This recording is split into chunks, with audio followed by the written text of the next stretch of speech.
Today, we explore how this date completely reshaped our world across five powerful dimensions: culture, education, finance, politics, and technology. This day proves that history never rests. Let's dive into the fascinating interconnected events of this date that continue to influence how we live, think, and innovate today. So, without much further ado, let's go.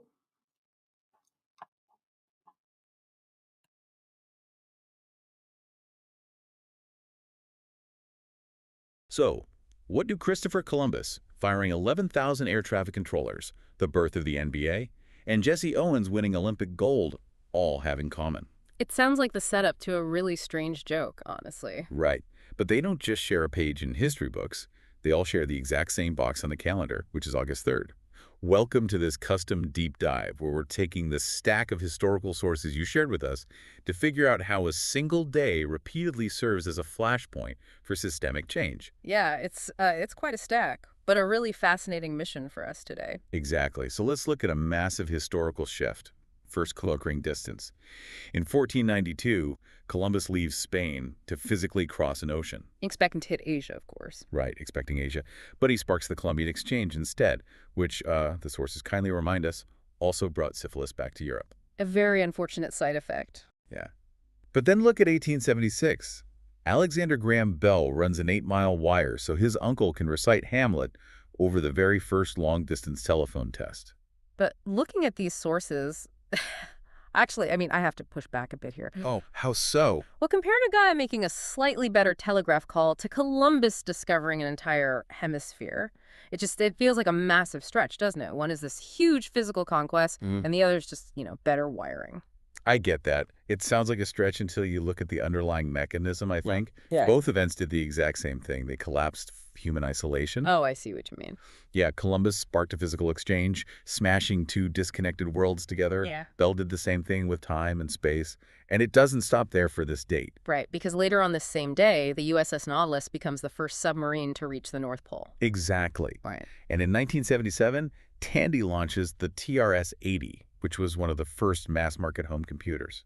So instead of a massive, uncrossable globe, August 3rd repeatedly gives us the tools to shrink the planet into this tightly connected, real-time network. Precisely. But here is the critical insight. Once technology and exploration shrink the world, institutional power has to adapt to that new connected reality. Because suddenly you have competing systems just colliding with each other. Right, and we see that adaptation happen in two entirely different ways on this exact date. Okay, take sports. In 1936, Jesse Owens uses the global stage in Berlin to win a 100-meter Olympic gold in 10.3 seconds. He just completely shatters the political narratives of the time. A massive cultural milestone. Huge.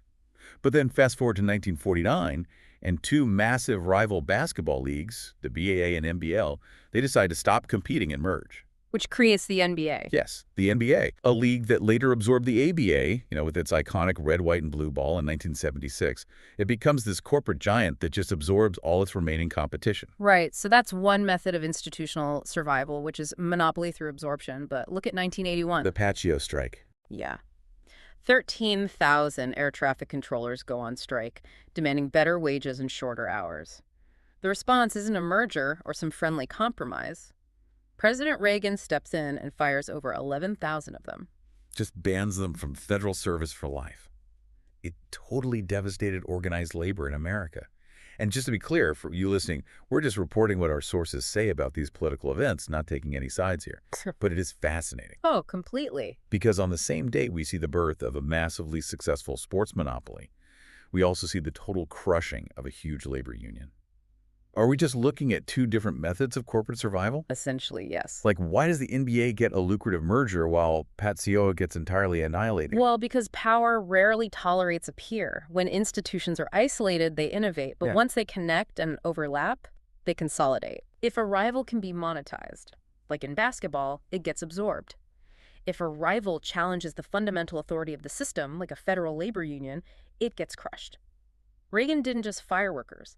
He permanently altered American labor negotiations by proving the government would choose replacement over compromise. So institutions consolidate power by any means necessary? But wait, that brings up the Fair Sentencing Act from 2010. That's a really interesting pivot in the sources, actually. Right. Before this, federal law had a massive disparity. It mandated much harsher minimum sentences for crack cocaine offenses compared to powder cocaine. This act fundamentally changed that math to reduce the disparity. Yeah, I've tried to balance the scales a bit. But if institutions only want to hold on to power, why willingly reform the justice system? We also see this kind of high-level balancing globally on August 3rd, like President Ford and Yugoslavia's President Tito issuing a joint statement emphasizing cooperation between developed and developing nations. Right. So what does this all mean? Do these massive systems only actually change when they're forced to? That really is the underlying mechanics of reform.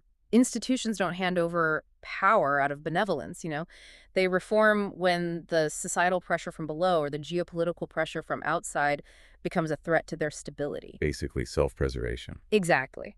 Whether it's correcting a deeply unbalanced legal statute or navigating Cold War diplomacy, the scales only balance when the pressure makes it too dangerous to leave them tilted. It really comes down to pressure and human ambition constantly redefining our boundaries. If you look closely, August 3rd isn't just a date. No, not at all. It's this recurring flashpoint where we break through geographic, technological, and legal walls, which leaves you with this final provocative thought. It's a big one to consider. If this single day historically tracks our biggest leaps across uncrossable boundaries, what invisible boundary are we entirely blind to right now that future historians will say we are currently crossing? Keep that in mind the next time you glance at a calendar.